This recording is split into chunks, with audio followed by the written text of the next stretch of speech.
Então quero desde já agradecer a oportunidade de estar aqui a falar de Jesus, que é algo tão bom, tão maravilhoso e que realmente preenche o meu coração. E como uma pessoa que serve, que sempre serviu na igreja, eu não podia falar de outra coisa senão de serviço, que é aquilo que todos nós viemos aqui representar. Nós somos pessoas que servem e o serviço é a essência da vida de um cristão. Quem é que crê nisso? Amém. Então nós vamos abrir a Bíblia em 2 Timóteo 2 e nós vamos ver esta passagem e vamos refletir sobre o facto de nós termos sido chamados por Deus a servir com fidelidade. Amém? 2 Timóteo, capítulo 2, e diz assim, do versículo 1 até ao versículo 11. Tu, pois, filho meu, fortifica-te na graça que está em Cristo Jesus, e o que de mim ouviste, através de muitas testemunhas, isso mesmo, transmite a homens fiéis, também idóneos para instruir outros. Participa dos meus sofrimentos como bom soldado de Cristo Jesus. Nenhum soldado em serviço se envolve em negócios desta vida, porque o seu objetivo é satisfazer aquele que o regimentou. Igualmente, o atleta não é coroado se não lutar segundo as normas. O lavrador que trabalha deve ser o primeiro a participar dos frutos. Pondera o que acabo de dizer, porque o Senhor te dará compreensão em todas as coisas. Lembra-te de Jesus Cristo, ressuscitado dentre os mortos, descendente de Davi, segundo o meu Evangelho, pelo qual estou sofrendo até algemas, como malfeitor. Contudo, a palavra de Deus não está algemada. Por esta razão, tudo suporto por causa dos eleitos, para que também eles obtenham a salvação que está em Cristo Jesus como eterna glória. Fiel é esta palavra. Se já morremos com Ele, também viveremos com Ele. Se perseveramos, também com Ele reinaremos. Se o negarmos, Ele por sua vez nos negará. Se somos fiéis, Ele permanece fiel, pois de maneira nenhuma pode negar-se a si mesmo. Então, quando Paulo escreve estas palavras, ele está em Roma, ele está preso, está prestes a ser executado e ele sabe disso. Ele sabe que está a chegar ao final da sua vida e esta carta foi escrita a Timóteo. Timóteo era um filho espiritual de Paulo e Timóteo servia na comunidade de cristãos na cidade de Éfeso, ele servia como pastor. Então, Paulo, no final da sua vida, escreve-lhe algumas orientações de como ele poderia ser um servo fiel. E é isso que nós vamos falar esta tarde. Então esta carta é como se fosse um testamento espiritual de Paulo. Algumas palavras que ele quer deixar a Timóteo como seu filho espiritual, como seu discípulo, para que ele possa realmente ter um ministério de sucesso. E para nós entendermos aquilo que nós vamos falar hoje, falando um bocadinho da estrutura desta carta, da segunda carta que Paulo escreve a Timóteo, no capítulo 1, Paulo vai encorajar Timóteo à fidelidade. Paulo vai lembrar o legado que ele recebeu da sua mãe, o legado que ele recebeu da sua avó, e vai lembrar também do dom que Deus lhe deu. No capítulo 2, que vai ser o nosso foco esta tarde, Paulo vai falar sobre a perseverança e sobre a fidelidade. No capítulo 3, mais à frente, vai advertir sobre os tempos difíceis e os falsos mestres. E depois no capítulo 4, é como se fosse o testemunho final de Paulo, onde Paulo também vai pedir a Timóteo que vá visitá-lo. Então, em 2 Timóteo 1,8, um bocadinho antes daquilo que nós lemos, diz o seguinte, Paulo diz o seguinte: não te envergonhes, portanto, do testemunho do nosso Senhor, nem do seu encarcerado que sou eu. Pelo contrário, participa comigo dos sofrimentos a favor do Evangelho, segundo o poder de Deus. E o capítulo 2, a passagem que nós lemos, começa com tu, pois. O que significa então uma continuidade de pensamento, ou seja, diante daquilo que Paulo disse no capítulo 1, ele agora vai dizer a Timóteo, olha, por causa destas coisas todas, agora fortalece-te na graça. Fortalece na graça e sê fiel. Então, diante deste cenário de urgência, porque esta carta é uma carta que mostra alguma urgência, Paulo está mesmo na reta final, ele está a dizer, olha, eu já não tenho muito tempo, mas no tempo que eu ainda tenho eu vou-te dizer aquilo que tu precisas. Então, é neste contexto de despedida de Paulo que ele vai entregar a Timóteo uma chamada à fidelidade e começa por lhe dizer, fortifica-te na graça que há em Cristo Jesus. Então, o versículo 1 é a base para todo o serviço cristão. E este primeiro ponto eu dei o título de serve fortificado na graça, porque isso realmente é o ponto principal. Nós não podemos servir se nós não tivermos como base a graça de Deus. Então, se nós tivéssemos de partir de algum ponto, se o nosso serviço, se a nossa vida cristã fosse uma linha, o ponto inicial tem que ser a graça. É aí que começa. Então, a base de todo o serviço cristão, a fonte de todo o poder para a vida cristã e para o ministério, para o nosso serviço, não está na força do homem, mas sim na graça divina. E graça aqui não quer dizer o favor imerecido, que nós sabemos o que é que significa graça, não é? É algo que nós recebemos que na verdade nós não merecemos, mas sim o poder de Deus que opera em nós. E sem esse poder não pode haver serviço. Então, a palavra fortalece não aparece também aqui como um verbo estático, é uma coisa importante nós entendermos. Então, eu vou buscar a presença de Deus, eu sou fortalecido hoje e está ok, eu não preciso mais de buscar a presença de Deus. Não, o verbo aparece aqui como uma ação contínua, é algo que nós temos que fazer continuamente, ou seja, para eu servir, não basta ser fortalecido uma vez, eu tenho de ser continuamente fortalecido na graça de Cristo. E Paulo sabia que servir é uma coisa que desgasta. Não é, malta, uma coisa que desgasta. Olha para a cara deles, coitadinhos, todos desgastados. O ministério exige algo de nós que só vem pela graça. E nós, podem perguntar a todos, nós somos a prova disso.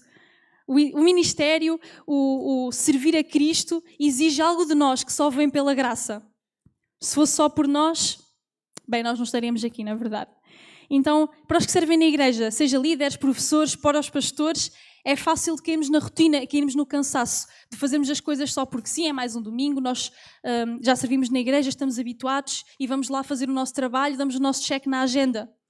Mas a nossa fonte não é disciplina, a nossa fonte não é nós temos isto para fazer, vamos fazer. Não, a nossa fonte não é disciplina, apesar dela ser importante, obviamente. A nossa fonte tem que ser a graça ativa e diária de Cristo. Os servos fortalecem-se na presença de Deus e não na performance. Então, já sabendo de onde vem a fonte para o nosso serviço, a capacitação para o nosso serviço a Deus, nós vamos entrar no versículo 2, onde vamos ver que servir também é ensinar a servir.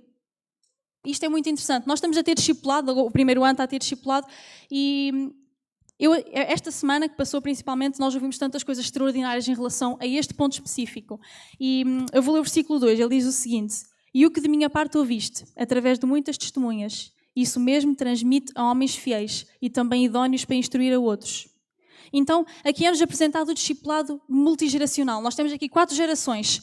Começa com Paulo, certamente Paulo também foi discipulado antes, houve alguém que passou também esse ensinamento em relação ao serviço para Paulo, e ele vai discipular Timóteo, que era o seu filho espiritual, e ele vai dizer a Timóteo: "Olha, Timóteo, não guardes para ti isso que eu te entreguei, tu vais passar a homens fiéis e idóneos, para eles instruírem a outros." Então nós temos aqui 4 gerações, nós temos Timóteo, temos Paulo, temos Timóteo, depois temos homens fiéis e temos outros. Então, é interessante que a missão do Evangelho é sempre reprodutiva, ela não acaba connosco. Cada um tem que ter a intenção de colocar em prática aquilo que nos foi proposto. E é interessante nós pensarmos que se uma destas gerações falhasse, se uma destas gerações não passasse para a geração seguinte aquilo que lhe foi ensinado, o legado que recebeu também da geração anterior, ia haver aqui uma falha. É interessante pensarmos nisso. Então, isto dá-nos a consciência de que nós temos alguma coisa a fazer. Deus chama-nos para fazer algo.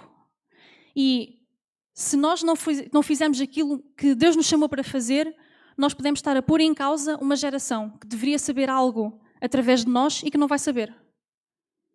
E isto dá-nos um sentido de responsabilização muito grande. Pelo menos a mim dá-me. Então, o discipulado, que seria neste caso o ensino, seja o ensino da palavra, seja o ensino do serviço, de como fazer alguma coisa na igreja, são um tipo de serviço com características muito interessantes. E foi disso exatamente que nós falámos esta semana lá em discipulado. Então, agora eu vou falar para ti que achas que não há nada que tu possas fazer aqui na igreja. O grupo de louvor já está completo, tu até nem tens grande jeito, vá. Não sabes o que é que há de fazer, o grupo da limpeza também já não precisa de mais gente. Então achas que, pronto, olha, eu venho assistir porque não há nada que eu possa fazer na igreja. Já está tudo completo, já não há nada que eu possa fazer. Então, a partir de agora já não vais ter mais desculpa. Porque depois do que eu vou dizer, não há mais desculpas para tu não estás a servir em alguma coisa. Que é o discipulado. O discipular, ou seja, ensinares alguém, é uma das estratégias mais fortes para ter um ministério pessoal ilimitado. Porquê? Primeiro, porque não existe nenhuma estrutura. Tu não precisas de nada, não precisas de um espaço específico, não precisas de ter coisas específicas, objetos específicos. Basta até fazeres uma caminhada com alguém ou ires tomar um café com alguém. Certo? É tão fácil. Como é que eu posso servir? Olha, aquela pessoa converteu-se na semana passada e ela agora precisa de um acompanhamento, ela tem dúvidas. Então chega ao pé dela e diz-lhe: olha, durante a semana queres ir tomar um café comigo? Faz uma lista de perguntas e eu vou tentar responder. Isso é discipulado, isso é serviço. Então, o discipulado é uma coisa que depende somente de nós. É uma ação que pode ser feita um para um, não precisa de uma estrutura, não precisa de coisas específicas para acontecer. E por causa disso, o discipulado é mais flexível de todo o tipo de serviços. A única coisa que tu precisas és tu, uma pessoa para discipular, uma Bíblia e o teu exemplo. Amém? Outra coisa importante com o discipulado é que ele vai gerar novos líderes. Vai gerar novos líderes comprometidos com um serviço excelente naquilo que fazem. Então, quando o discípulo entende o valor do serviço, ele vai desejar fazer mais. E ele vai desejar também preparar outros para servir. Eu não sei se aconteceu com vocês, eu acho que isto acontece mais com as raparigas, mas quando eu ainda era solteira, em casa dos meus pais, não é? A minha mãe cozinhava e queria que eu estivesse ao pé dela enquanto ela cozinhava. E eu achava aquilo uma ganda seca. Porque eu nunca fazia quase nada normalmente. Ela só queria que eu estivesse lá a ver o que ela está a fazer. Então eu não entendia para quê. Agora eu entendo para quê, não é? Porque agora eu sou casada e eu sei cozinhar. Porquê? Porque apesar de eu, muitas vezes na prática, até nem ajudar ou só limpar, né? Chegar as coisas que ela queria, que era o que eu menos gostava de fazer, mas agora eu valorizo isso. Eu valorizo o facto de ter estado ao lado dela, mesmo que eu na altura não estivesse em ação, não é? Não estivesse a cozinhar, em ajudá-la propriamente a cozinhar, estava apenas a observar, mas agora eu herdei esse legado. Agora eu sei cozinhar porque eu estive lá e eu aprendi com ela. E assim eu tenciono fazer com os meus filhos. Eles não vão gostar, eu sei, mas eu vou fazer na mesma. Eles vão lá estar ao pé de mim e vão ver como é que se cozinha para quando eles casarem também saberem fazer isso, não é? Então, é muito interessante nós pensarmos nisso. Se a minha mãe não se tivesse preocupado com isso, se a minha mãe não estivesse preocupada com o facto de eu estar lá com ela, de eu aprender com ela, de eu ver como é que se faz e fizesse tudo sozinha, eu hoje provavelmente ou não sabia cozinhar ou tinha de ter aprendido através de outro método.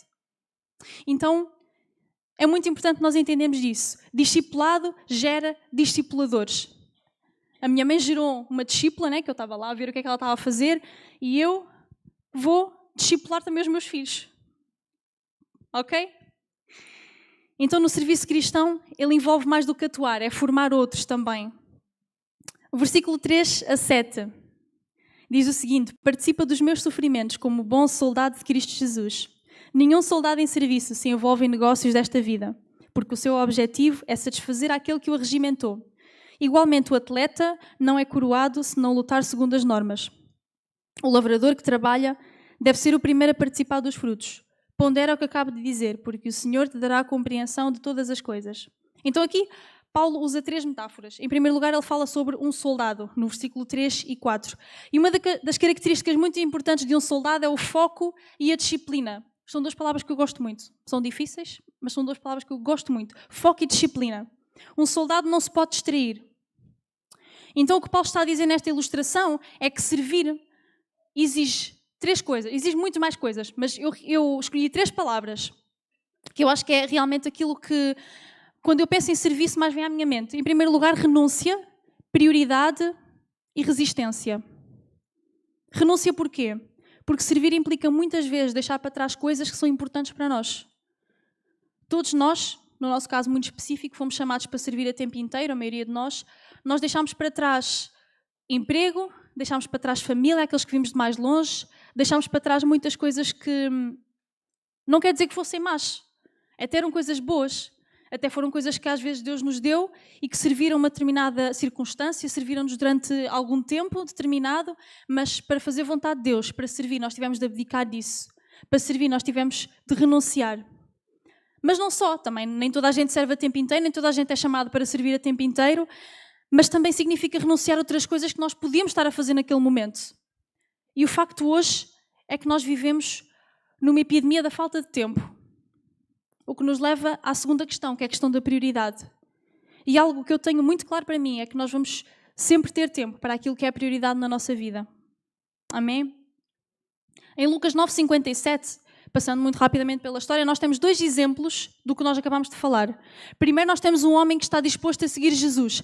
Jesus está com os seus discípulos, está na rua e aproxima-se um jovem de Jesus e diz-lhe: olha, Jesus, eu seguir-te-ia para onde quer que tu fores.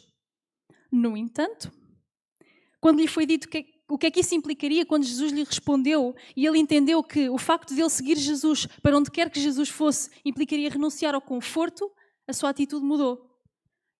Ele deve ter pensado na altura, não, se calhar afinal então já não quero. Porque há coisas na minha vida às quais eu não quero renunciar para te seguir. E depois temos outro a seguir, que diz, que Jesus vira-se para ele e diz, olha, segue-me. E a resposta desse homem mostrou que ele de facto tinha a prioridade na coisa errada, porque a resposta dele foi, olha senhor, eu até te sigo, mas deixa-me primeiro ir sepultar o meu pai. Vocês percebem como é que isto é prioridades erradas? Jesus fez um convite e este homem não se apresentou pronto para responder imediatamente a esse convite. Ontem a Sara disse uma coisa muito interessante.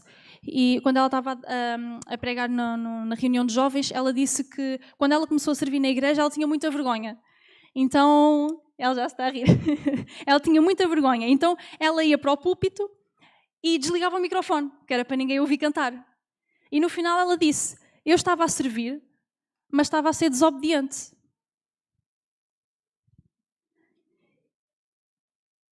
E isso leva-me ao meu próximo ponto, que é a questão do atleta. A palavra diz que o atleta joga segundo as regras. Então, quando ela falou isso, eu lembrei-me logo, olha, ela estava a jogar, só que não estava a jogar segundo as regras. O atleta não é coroado se não lutar segundo as normas. Então o atleta aqui é alguém que treina, disciplina-se e compete corretamente. E uma coisa interessante é que quando vamos correr uma maratona, não existem atalhos para a meta, não dá. Se alguém descobre, pelo menos, se nós fomos por um atalho, vamos ser desclassificados, não é? Não convém. Então, se eu finjo que eu treino durante o ano, depois quando eu for chegar à prova, vocês acham que eu vou estar apta para realizar a prova. Se eu não treinei, eu só fingi que treinei. Não vai dar. Se eu faço batota para ganhar, a minha vitória foi válida. Não foi válida. Então, o que eu quero enfatizar aqui é a integridade no serviço. Não basta só servir, como a Sara fazia. A Sara servia. Ela estava no púlpito, ela subia ao púlpito e pegava no microfone. Mas faltava ligar o microfone. Então não basta fazer muito na obra de Deus. É preciso fazê-lo com obediência e com fidelidade. Da forma que Deus quer. E isso implica disciplina pessoal, implica oração, implica o estudo da palavra, implica uma intimidade com Deus, uma comunhão com Deus. Até para realizar o que nós falámos anteriormente, ou seja, discipular, nós precisamos de seguir as regras, nós vamos gerar maus discípulos. Vocês já pensaram como é que seria se nós fôssemos ensinar mal uma pessoa? E depois essa pessoa, quando já soubesse tudo aquilo que nós lhe ensinámos, ia ensinar outra. E essa outra ia ensinar outra. Íamos fazer aqui um caminho de pessoas mal formadas, porque elas tiveram a ensinar coisas erradas umas às outras. Então as regras são importantes, é importante nós jogarmos segundo as normas. Em terceiro lugar, no versículo 6, Paulo introduz o lavrador. Deve ser o primeiro a participar dos frutos. O lavrador trabalha com paciência, perseverança e sacrifício. Então nós temos de ter a consciência que muitas vezes o nosso serviço é ingrato no começo. Aquilo que nós vamos fazer parece que não vai gerar frutos. Parece que demora imenso tempo a mudar alguma coisa, mas é mesmo assim. Quem serve com amor e com constância verá os frutos. Amém? Versículo 8 a 10. Lembra-te de Jesus Cristo, ressuscitado dentre os mortos, descendente de David. Aqui eu quero enfatizar algo muito importante. Este também para mim é dos pontos mais importantes, que é serve pela razão certa. A motivação última para o serviço cristão não é recompensa, mas é Cristo. Amém? Paulo afirma que sofre e faz tudo por amor aos eleitos. Então, por amor àqueles por quem Cristo morreu e ressuscitou. Paulo não faz por ele, Paulo não faz por outra pessoa, porque ele gosta muito de outra pessoa. Não, ele faz isto por causa de Cristo. Então, pensa nesta tarde. Por quem é que tu serves? Por quem é que tu queres servir? Para que é que tu serves e para que é que tu queres servir? É muito importante tu entenderes isso. Nós servimos por causa de Cristo. Até porque se nós não servimos por causa de Cristo, vai chegar a alturas em que vai ser tão difícil e vai cobrar tanto de nós que nós não vamos achar razão para nós estarmos a sofrer assim. Mas se nós realmente servirmos pela razão certa, se nós temos a certeza de que Cristo ressuscitou, Ele é o Senhor da nossa vida, Ele nos chama a servir, tudo vale a pena. Mesmo o sofrimento, quando chegar aqueles dias em que nós vamos ter vontade de nos trancar no quarto, não vamos ter vontade de sair, não vamos ter vontade de fazer nada, é nessas alturas que nós nos vamos lembrar, não, eu não sirvo para a minha vontade, eu não sirvo para os outros aplaudirem o que eu faço, eu sirvo por Cristo. É por Ele e para Ele que eu sirvo. E no versículo 11 ao 13, eu dei o título a este ponto, serve e vais ver. E diz assim: fiel é esta palavra, se já morremos com Ele, também viveremos com Ele. Se perseverarmos, também com Ele reinaremos. Se o negarmos, Ele por sua vez nos negará. Se somos infiéis, Ele permanece fiel, pois de maneira nenhuma pode negar-se a si mesmo. Então nestas palavras, Paulo mostra-nos que nós temos uma certeza gloriosa. É que o sofrimento aqui é passageiro. Amém?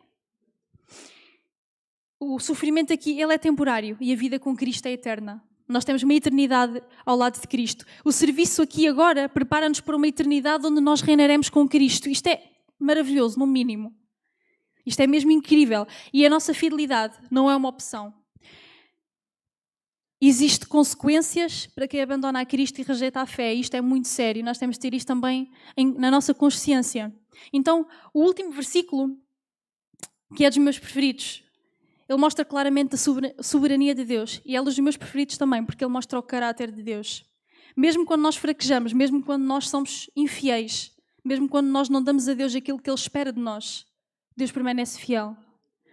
Deus mantém a sua fidelidade para connosco. Ele é fiel ao seu caráter, Ele não se adapta à nossa infidelidade. Então Ele continua a ser quem é? Fiel à sua palavra, para salvar e para julgar. Deus é fiel. E uma coisa nós podemos ter a certeza é que Deus nunca vai ser infiel. Então, o Senhor está à procura de servos que perseveram, mesmo no cansaço, mesmo na oposição, mesmo quando não está a ser fácil. Servos que têm o foco no sítio certo. É isto que Cristo está à procura. Deus também está à procura de pessoas que sirvam por causa dele, em obediência, segundo as normas e com disciplina. Deus requer que nós façamos tudo com excelência. Tudo o que nós fazemos tem que ser para a glória dele. E para a glória de um Deus tão maravilhoso, de um Deus tão soberano. No mínimo, é excelência. No mínimo, é tudo aquilo que nós podemos dar para ele. Amém?